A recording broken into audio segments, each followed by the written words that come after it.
Well, good morning. Today I'm going to be talking on Psalm 61.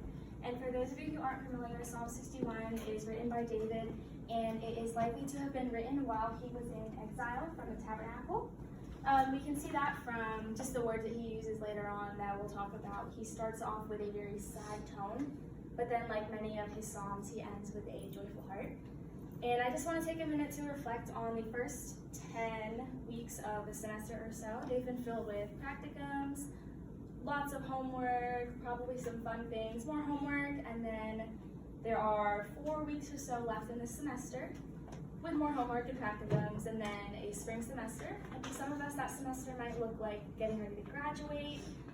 For others of us, taking practice exams, hoping to pass with only one try, and just preparing for whatever the Lord has in store for us next. And along with that comes stress. Whether you have mild stress levels, high stress levels, it's going to be there, and we all cope differently with these levels of stress. For me, I am a big book person. This is currently what I'm reading, highly recommend it. The book in itself isn't bad, but how I use the book can become a bad thing. If I'm stressed and just super overwhelmed, and I'm coming to the book that I'm reading or go and buy more books to read rather than coming to the one that's been in front of me that I have access to at all times, the Word of God, then there's some reevaluation that needs to happen. So I'm going to go ahead and read, and then we can continue that part of this discussion. Hear my cry, O God, listen to my prayer. From the end of the earth I call to you when my heart is faint.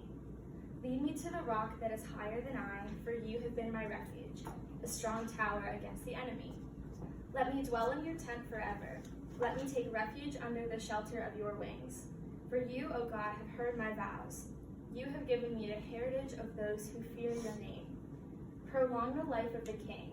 May his years endure to all generations. May he be enthroned forever before God. Appoint steadfast love and faithfulness to watch over him. So will I ever sing praises to your name as I perform my vows day after day.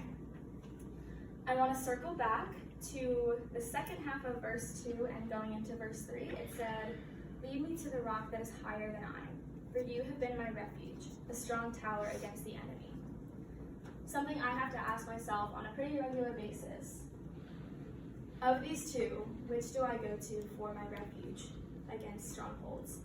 And that's something that I just want to challenge you guys with today. When you are stressed, when you're feeling burdened by the weight of school and personal lives, what are you running to for comfort?